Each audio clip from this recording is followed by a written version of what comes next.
अस्सलाम वालेकुम students, I am Jain Tabassum Jain academy की जानिब से एक और वीडियो के साथ आप लोग खिदमत में हाज़िर हूँ। इंशाल्लाह इस वीडियो में हम इक्विलिब्रियम कांस्टेंट न्यूमेरिकल जो न्यूमेरिकल बुक में दिए हुए हैं वो न्यूमेरिकल करेंगे। बुक में 3 न्यूमेरिकल दी हुई है, 2 सेम है लेकिन वहाँ पे जो यूनिट्स है इसकी वो डिफरेंस है। मतलब एक की यूनिट 0 आती है, दूसरे की यूनिट जो है मोल पर डीएम क्यूब आती है। तो यूनिट में डिफरेंस है लेकिन बाकी 2 न्यूमेरिकल सेम है और एक न्यूमेरिकल जो है डिफरेंट है। तो इस वीडियो में हम वो तीनों न्यूमेरिकल करेंगे जो बुक में दी हुई है। तो स्टार्ट करते हैं, लेकिन उससे पहले अगर आप लोग चैनल पे न्यू है तो वीडियो के एंड में आप लोग चैनल को ज़रूर सब्सक्राइब करें और साथ वाले बेल आइकन को भी लाजमी प्रेस करें ताकि आप लोगों को हर आने वाली न्यू वीडियो की अपडेट जो है वो मिल सके।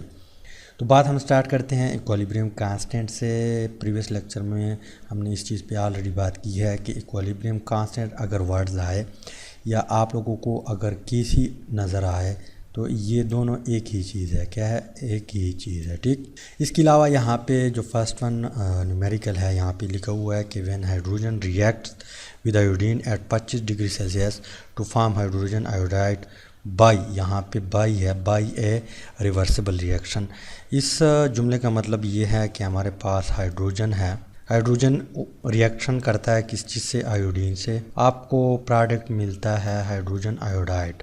लेकिन यहाँ पे चूँकि रिवर्सिबल रिएक्शन है, ऊपर भी बात लिखी हुई है कि रिवर्सिबल रिएक्शन है हमारे पास, ठीक। अब यहाँ पे इस रिएक्शन को पहले हम बैलेंस करेंगे। यहाँ पे 2 आयोडीन है या फिर 2 हाइड्रोजन है, फिर 1 हाइड्रोजन है 1 आयोडीन है, तो यहाँ पे हम 2 लगाते हैं, ठीक। फिर ये रिएक्शन बैलेंस हो जाएगा। अब यहाँ पे अगर आप लोग देख लें, यहाँ पे लिखा हुआ है कि the equilibrium concentration are, hydrogen का जो कंसंट्रेशन है वो 0.0 मोल 0.05 मोल पर डीएम क्यूब है। इसके अलावा आयोडीन का कंसंट्रेशन 0.06 है यहाँ पे पर डीएम क्यूब है। इसके अलावा हाइड्रोजन आयोडाइड कंसंट्रेशन भी दिया हुआ है 0.49 मोल पर डीएम क्यूब है। और यहाँ पे हमसे मांगा क्या है? Calculate the equilibrium constant of the reaction. मतलब हमसे केसी मांग रहा है। क्या मांग रहा है? केसी मांग रहा है। तो अगर आप लोगों को प्रीवियस लेक्चर याद हो, वहाँ पे हमने केसी इस तरह एक्सप्रेस किया था कि केसी जो होता है वो हमारे पास किस चीज़ की इक्वल होता है? केसी इक्वल होता है molar concentration of product divided by mole concentration of reactant. तो प्रोडक्ट यहाँ पे हमारे पास हाइड्रोजन आयोडाइड है। हाइड्रोजन आयोडाइड यहाँ पे कितने मोल है? एक्टिव मास कितना है? 2 है, 2 मोल है। तो यहाँ पे हम यहाँ पे पावर लिखते हैं डिवाइडेड बाय हमारे पास रिएक्टेंट क्या है? हाइड्रोजन है। इसके अलावा हमारे पास आयोडीन भी है। अब यहाँ पे हम स्क्वायर इसलिए नहीं लिखते क्योंकि ये 1 मोल है और नॉर्मली 1 हम नहीं लिखते, ठीक। अब यहाँ पे आप लोगों ने क्या करना है? एक एडिंग लगाना है कि पुट दी वैल्यू ऑफ, यहाँ पे जो चीज़ें हैं यहाँ पे हमने वैल्यू यहाँ पे ऑलरेडी हमें दी हुई है, ठीक।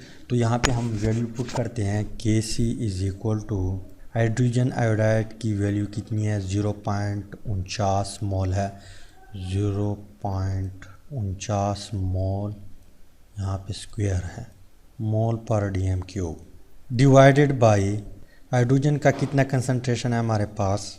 0.05 मोल पर डीएम क्यूब।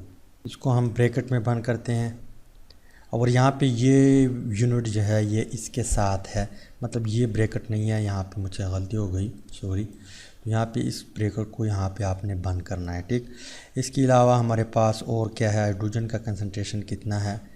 यहाँ पे 0.06 है मोल पर डीएम क्यूब, ठीक। अब यहाँ पे ये स्क्वायर जो है, यहाँ पे जो स्क्वायर है ये इस पर भी है, मतलब हमारे पास मोल पर डीएम क्यूब के ऊपर भी स्क्वायर है।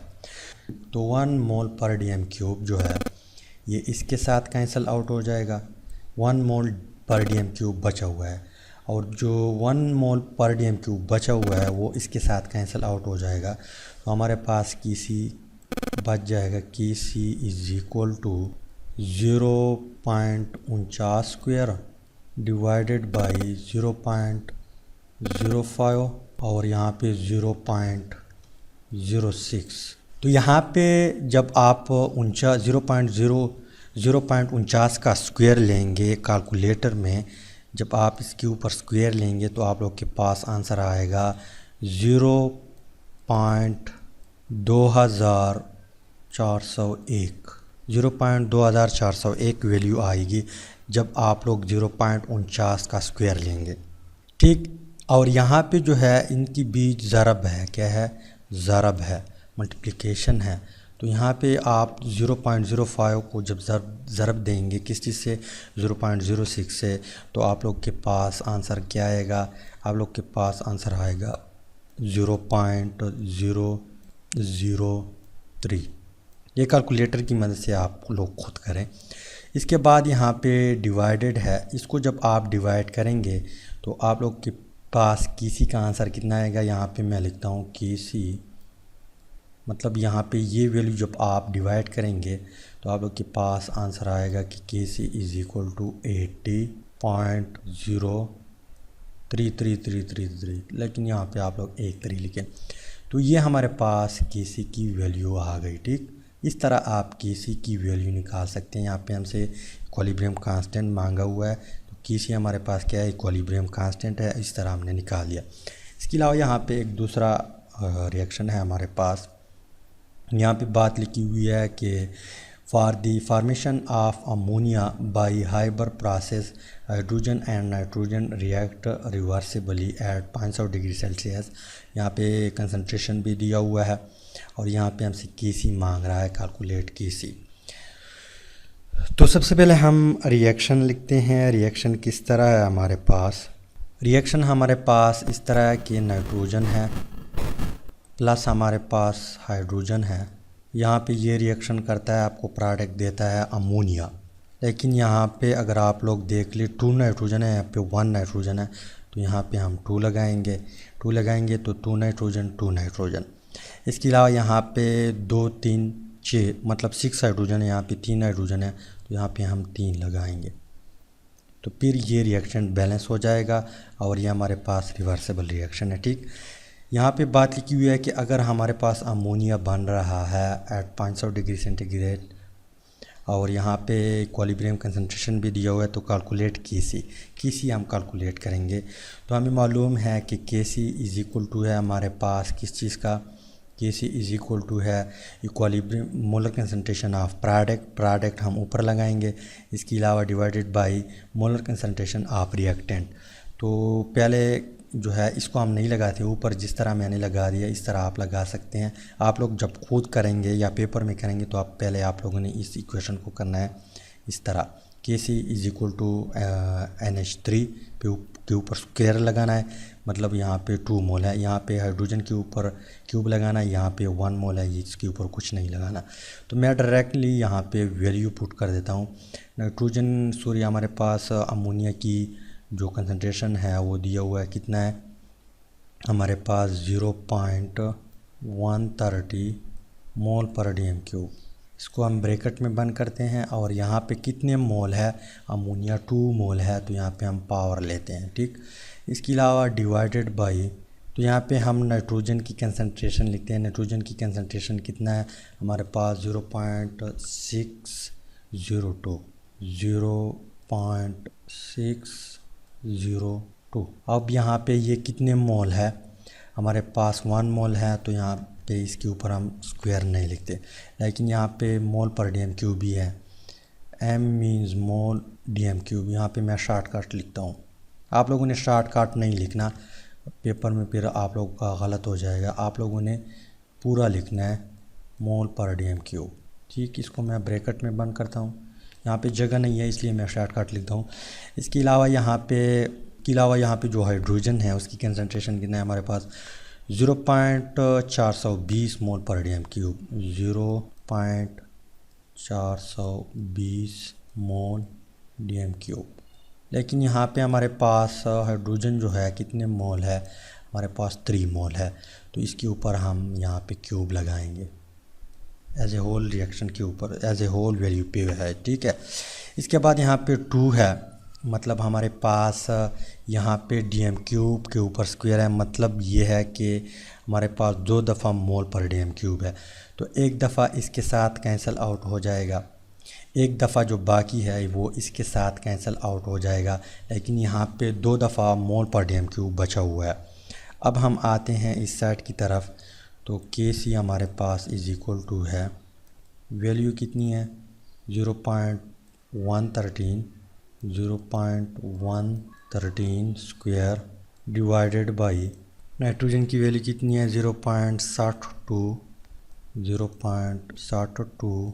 यहाँ पे जो हाइड्रोजन है उसकी वैल्यू कितनी है हमारे पास 0.410।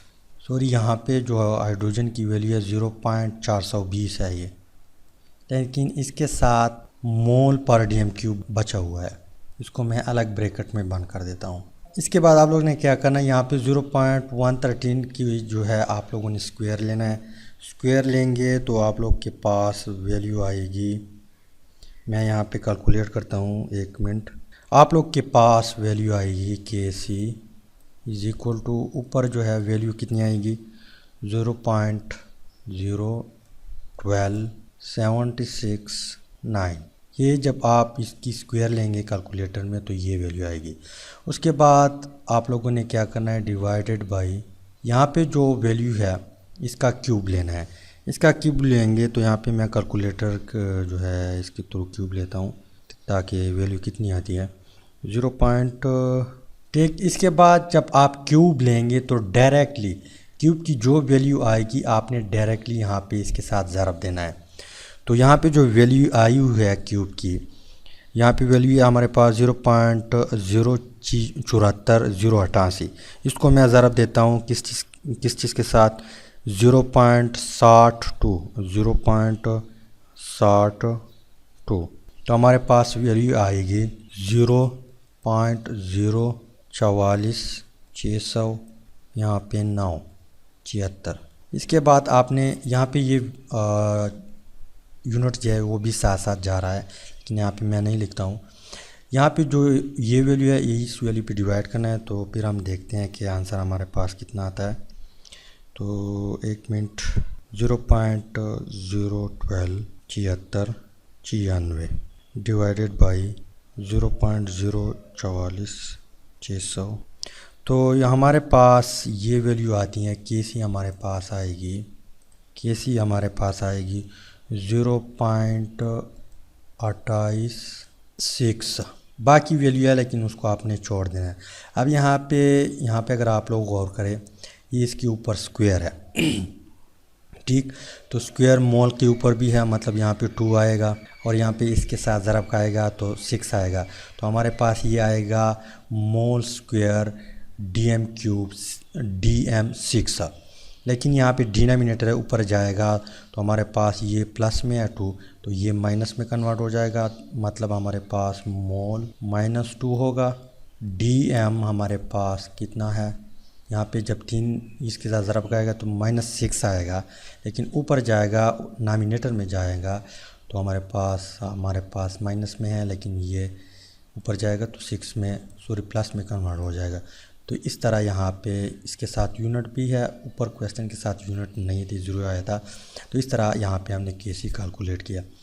इसके बाद हम आगे जाते हैं, यहाँ पे एक और क्वेश्चन है। यहाँ पे लिखा हुआ है कि for a reaction PCl3 and Cl2 जो है form PCl5, the equilibrium constant is 0.13 mole dm cube है हमारे पास at a particular temperature when the equilibrium concentration of PCl3 and Cl2 are 10.0 and 9.0 mole पर डीएम क्यूब है हमारे पास respectively. What is the equilibrium concentration of PCl5। तो यहाँ पे ये क्वेश्चन हमारे पास इस तरह है कि PCl5 Cl3 है, PCl3 ये रिएक्शन करता है किस चीज़ से, Cl2 से, आपको देता है PCl5 ठीक, ये रिएक्शन है। अब यहाँ पे इसका कंसंट्रेशन भी दिया हुआ है हमारे पास, कितना है 10 मोल पर डीएम क्यूब है, कितना है 10 मोल पर डीएम क्यूब। इसके अलावा क्लोरीन जो है Cl2 इसका कंसंट्रेशन भी दिया हुआ है 9 मोल पर डीएम क्यूब है, 9 मोल पर डीएम क्यूब।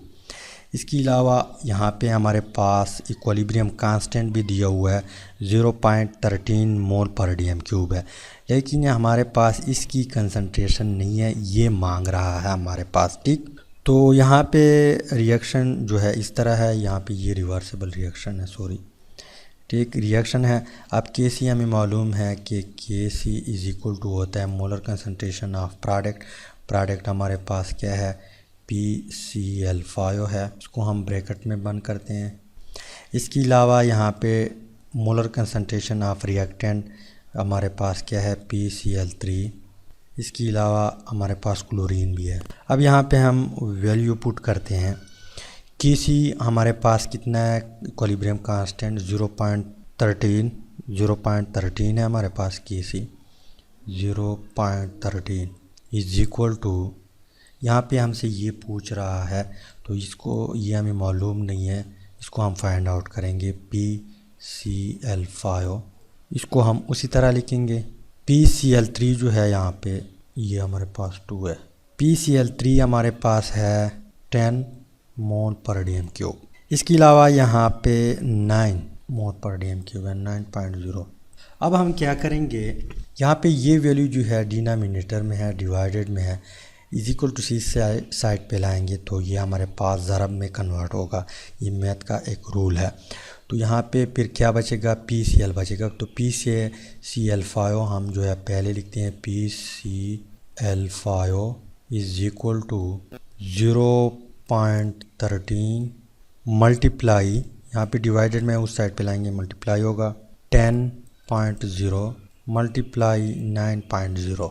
इसको जब आप कैलकुलेट करेंगे कैलकुलेटर की मदद से तो PCl5 का जो कंसंट्रेशन है वो फाइंड आउट हो जाएगा। कितना आंसर है हमारे पास आंसर है 11.7 मोल इनवर्स 1। मतलब यहाँ पे ये वैल्यू डिनोमिनेटर में है, ऊपर हमने ले लिया तो यहाँ पे ये माइनस में कन्वर्ट हो जाएगा। अब DM³ जो है जब डिनोमिनेटर में हो तो उसके साथ माइनस होता है, DM³ माइनस होता है, लेकिन ऊपर जाएंगे जिस तरह मैंने पहले क्वेश्चन में बता दिया कि जब डिनोमिनेटर में ऊपर लेके आएंगे तो प्लस में कन्वर्ट होगा, तो यहाँ पे 3 हो जाएगा। तो इसी तरह हमने यहाँ पे PCl5 जो है इसकी कंसंट्रेशन निकाल दिया। तो उम्मीद करता हूँ न्यूमेरिकल जो है उसकी समझ आई होगी। अगर समझ आई है तो वीडियो को लाइक करें, शेयर करें और चैनल को ज़रूर सब्सक्राइब करें। Finally thanks for watching.